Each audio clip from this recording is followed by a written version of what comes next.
Hello everyone, welcome to new information new guidance channel. जैसे कि हम सभी जानते हैं कि क्लास 12th का रिजल्ट आ चुका है और 12th क्लास के बाद जब हम ग्रेजुएशन करने के लिए जाते हैं तो हमारे पास में दो ऑप्शन होते हैं, एक रेगुलर मोड और दूसरा डिस्टेंस मोड। रेगुलर मोड के लिए हम सभी जानते हैं कि हमें सीयूटी का एग्जाम फिलअप करना होता है और उसके बाद में सीयूटी एग्जाम देते हैं। अब सीयूटी का फॉर्म ऑलरेडी फिलअप हो चुका है और एग्जाम्स भी अब चल रहे हैं। अब बचता है सेकेंड ऑप्शन, यानी कि डिस्टेंस, ओपन से पढ़ाई करने का ऑप्शन। उसके लिए DUSOL का ऑप्शन अब बच्चों के पास बचता है। तो जो भी बच्चे DUSOL से अपनी पढ़ाई करना चाहते हैं उनके लिए वीडियो बहुत ही इंपॉर्टेंट है, तो वो कृपया इस वीडियो को पूरा देखें।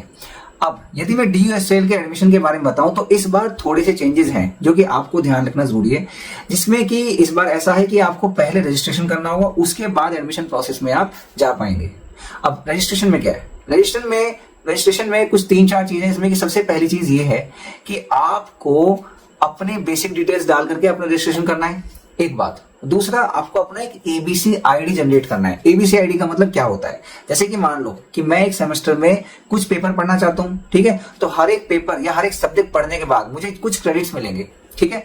और जब लास्ट में 3 साल बाद या 4 साल बाद मेरी ग्रेजुएशन कंप्लीट होगी तो अंत में जितने टोटल क्रेडिट्स बनेंगे वो मेरी डिग्री में मेंशन होकर के आते हैं, राइट।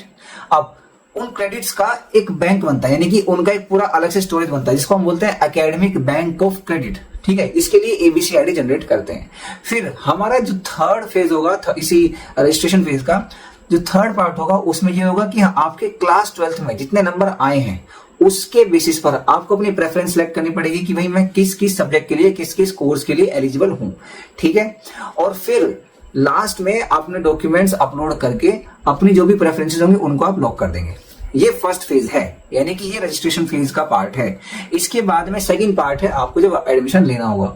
अब एडमिशन भी ठीक है स्टार्ट हो जाएगा, लेकिन उससे पहले हम ये देख लेते हैं कि DUSOL के प्रोस्पेक्टस में कौन कौन से कोर्सेज हैं, ठीक है, और इसकी एलिजिबिलिटी किस किस टाइप से बनती है। यानी कि हमारे क्लास 12th में जितने नंबर आए हैं उसके बेसिस पर हम किस किस कोर्स में एडमिशन ले सकते हैं, प्लस DUSOL में कौन कौन से कोर्सेज होते हैं। इसके लिए हम DU का जो प्रोस्पेक्टस है 2024-25 का, उसे हम देखेंगे ताकि आपको एक बेसिक आइडिया मिले कि हम फॉर्म भरते टाइम क्या क्या चीजें ध्यान में रखें, जिससे कि हम अपना जो पसंदीदा कोर्स है उसे हम ठीक तरीके से अप्लाई कर सकें।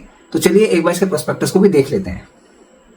तो दोस्तों ये है दिल्ली यूनिवर्सिटी SOL का प्रोस्पेक्टस। आप इसके अंदर देख सकते हैं कि कोर्सेज को 2 अलग अलग भागों में बांटा हुआ है, जिसमें फर्स्ट नंबर पर है UG single core discipline programme. कहने का मतलब ये है कि ये एक ऐसे कोर्सेज हैं जिसमें कि किसी पर्टिकुलर डिसिप्लिन यानी पर्टिकुलर एरिया पर ध्यान दिया जाता है। जैसे कि मान लीजिए यहाँ पर है BBA, bachelor of business administration financial investment analysis. तो जो BBA का कोर्स होता है उसके अंदर हम बिजनेस एडमिनिस्ट्रेशन पर ज्यादा फोकस करते हैं, राइट। इसके बाद में जो दूसरा कोर्स है ये है BMS, bachelor of management studies. तो ऐसे अगर बच्चे जो मैनेजमेंट की पढ़ाई करना चाहते हैं उनके लिए BMS का कोर्स है। तो आपने देखा कि अगर हमें स्पेसिफिकली बिजनेस के बारे में पढ़ाई करनी है, मैनेजमेंट के बारे में पढ़ाई करनी है, उसके लिए BBA और BMS के कोर्सेज हैं।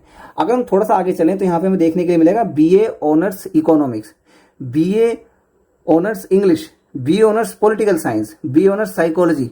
मतलब ये है कि हमें अगर आर्ट्स में किसी एक पर्टिकुलर सब्जेक्ट को डिटेल में पढ़ना है, मतलब इकोनॉमिक्स को डिटेल में पढ़ना है या फिर पॉलिटिकल साइंस को डिटेल में पढ़ना है, तो उसके लिए ऑनर्स का प्रोविजन यहाँ पर है। अगर हम थोड़ा आगे चलें तो यहाँ पर 2 BCom के कोर्सेज भी हैं, BCom ऑनर्स और BCom ऑनर्स में मतलब हमें एक स्पेसिफिक मेजर एरिया पढ़ने के लिए मिलेगा, और BCom में जो हमारे कॉमर्स के जनरलाइज जो सब्जेक्ट्स जैसे कि इकोनॉमिक्स, मैथमेटिक्स या फिर बिजनेस स्टडीज, उन सभी को पढ़ने का यहाँ पे हमें चांस मिलेगा। अब यहाँ पे बात आती है UG 2 कोर डिसिप्लिन प्रोग्राम, यानी कि एक ही कोर्स के अंदर हम 2 कोर डिसिप्लिन प्रोग्राम्स पढ़ेंगे। कहने का मतलब ये कि मान लीजिए अगर मैं BA प्रोग्राम कर रहा हूँ तो BA प्रोग्राम में एक सब्जेक्ट मैं चूज करूंगा अपनी मर्जी का जो मेजर होगा। मैं यहाँ पर एक और मेजर या माइनर सब्जेक्ट भी चॉइस में ले सकता हूँ। जैसे कि मान लीजिए मेरे पास है BA program with computer application, तो मैं BA program with computer application जब मेरी डिग्री होगी तो वहां पर मैं उसके साथ में एक और कोर्स ले सकता हूँ, ये सब्जेक्ट ले सकता हूँ, जैसे कि कंप्यूटर एप्लीकेशन प्लस इकोनॉमिक्स, या फिर उसके साथ में जो भी हमारे पास कॉम्बिनेशन अवेलेबल होगा। हो सकता है कि हिस्ट्री प्लस इंग्लिश मिल जाए, या हिस्ट्री प्लस पॉलिटिकल साइंस मिल जाए, तो इस टाइप की कॉम्बिनेशन हमें मिल सकते हैं। खैर, अब हम एक बार देख लेते हैं कि बीए प्रोग्राम में हमारे पास किन किन सब्जेक्ट्स का या किन किन कोर्सेज का ऑप्शन है। तो यहाँ पे लिखा हुआ है BA program with computer application, BA program with economics, education, English, Hindi, history, mathematics, political science, psychology, Sanskrit और उर्दू। तो ये 11 एरिया है जिसमें हम बीए प्रोग्राम कर सकते हैं।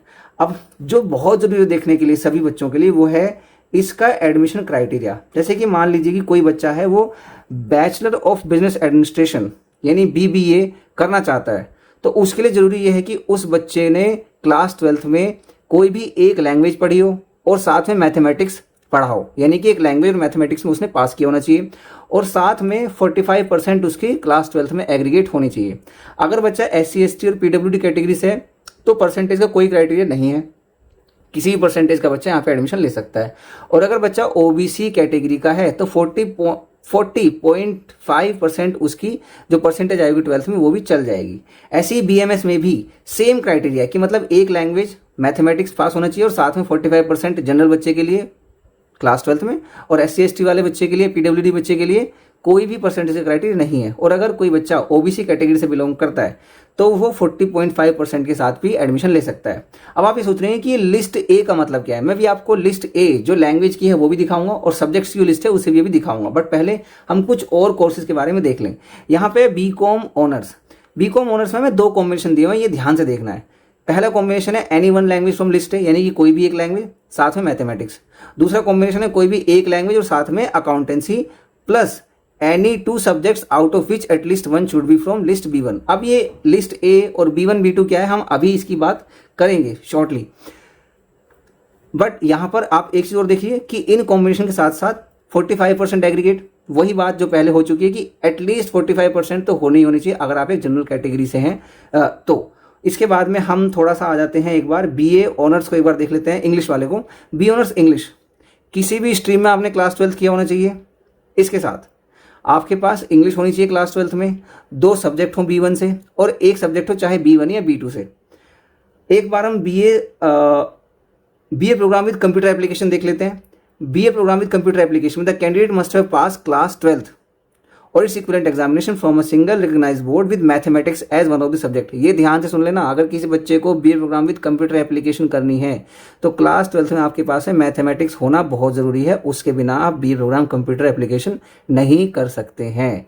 ठीक है, समझ आ गया। अब थोड़ा सा आगे चलते हैं। अच्छा, इसमें एक चीज़ और है कि कुछ कोर्सेज ऐसे हैं जिसमें कि सीट्स लिमिटेड हैं, जैसे कि BA प्रोग्राम कंप्यूटर एप्लीकेशन में 4000 सीट्स हैं।